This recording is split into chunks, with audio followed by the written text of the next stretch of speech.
My dad found out how much I make, so he showed up with my sister and demanded I give her my 5-bedroom house because she's pregnant.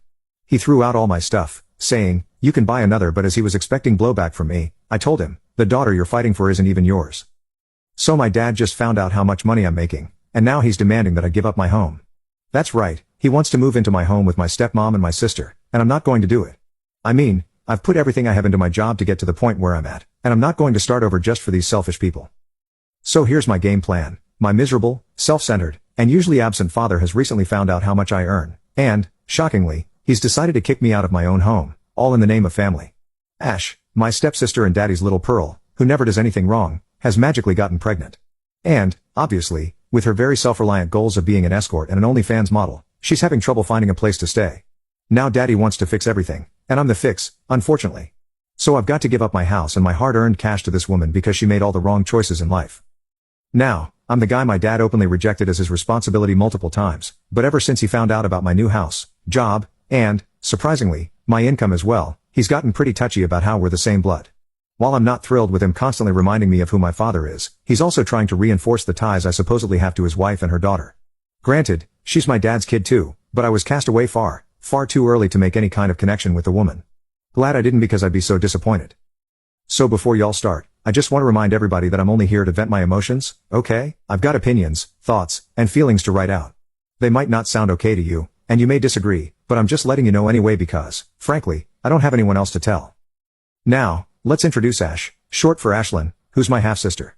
She's around 5 years younger than I am, and she's making her dad proud, literally. Dad's delusional, you guys, because this woman's out there doing nothing but escorting, sleeping around, with a flop of an OnlyFans, and this man calls her his pride. Yeah, you read that right. I'm guessing he doesn't know the full story. I mean, who's going to tell him? Now, I'm not very conservative, but I'm trying to focus on my morals and career. I court women when I find time to get to know them better, and sometimes there's a spark, but other factors come into play like distance and availability issues. Other times, there's no understanding at all. I refrain from getting intimate with random people because I think I should wait for the right woman. Having a high number of partners grosses me out, and I don't understand why guys brag about it like it's a medal. Disgusting. Anyway, this is what I apply to my own life. My stepsister, sadly, is the opposite. She probably has lost count of her physical partners, and, since she's an escort, you know where that leads. That's bad enough for me, but there's also the fact that it's extremely dangerous. Some guys like to do weird stuff, and I don't know how anyone could think it's okay to work like that. Then she uploads these inappropriate videos and photos of herself on the internet just to make money, and she doesn't even get much traction. She probably doesn't know how to get the traffic running, but for whatever reason, it's a flop. How do I know all this, you ask? Well, here's an embarrassing anecdote. My friend told me about it. He said Ash texted him one time after they met for a drink and asked him if he wanted to have fun. Now, hearing this story, I was already a bit heated because the guy went out with my sister, but he said it was before he knew she was my sister. I don't know if he's telling the truth, but he said that she sent him the link to her page, and he showed it to me too. She was always broke and asking dad for money, so I don't think it's working too well for her. I can't bring myself to ask her about it directly, and I never told dad either. Another time, I saw her taking a call and then sitting in a car with an elderly guy. He gave her flowers, and they just drove off. She would sneak back into the house through the window at odd hours, and I noticed this when I used to come home from college for the holidays. I don't know if she's still at it, though, but I don't want to be a part of any of it. I have recently been promoted at work, and I'm happy about it. Finally. I haven't lived much with the new fam since dad was always sending me away whenever he had the chance, but I've seen enough of the dynamic to say that Ash takes after her mother, Marissa. Marissa was, or she believed she was, quite the icon in her prime. She used to be a flight attendant and was fairly attractive to guys like my dad. Now she's your typical botched face Karen, if you know what I mean. Her, well, claw-like hands and nails, longer than her lipstick, manage the neighborhood daycare of sorts. It's weird how parents leave their kids with someone who looks like Edward Scissorhands, you know? Poke a little guy's eyes out. Anyway, she's just as pokey as her nails, has an opinion about everything, and just loves causing problems in other people's lives. Her voice is worse than Janice from Friends, and there's more plastic in her body than in the ocean. She's as genuine as imitation leather. She influences dad for the worst, and I believe she was a major reason why my dad didn't think twice before sending me away to boarding school when I was 8, because she didn't want to raise a kid that wasn't her own. About my father, he's kind of the main problem in all this, really. He thinks whatever he does in life is justified, even if it's too far, because he's lived the whole life so, you know, he knows better. He even says he regrets having me because I'm nothing like him. Thank God I'm not my mom. She was an iron woman, she knew her priorities well and took good care of my dad, but they fell out.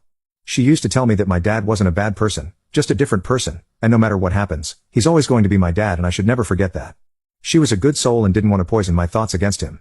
I'm sure he was as insufferable to her as he is today.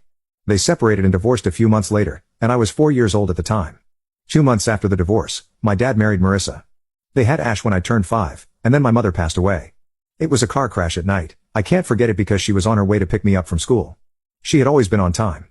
Just once, she was 10 minutes late. To me, it seemed like an hour, but it was only 10 minutes. She got hit at an intersection by a drunk driver. He survived, she did not. He got a DUI and a few years in prison, and I was left alone forever. I waited and waited at school, and it took them 2 hours to come and get me. It was nighttime by then, and I was lied to and confused. When Dad came, well, I'll never forget his annoyance when he looked over at the dead-faced Marissa and asked what they should do about me.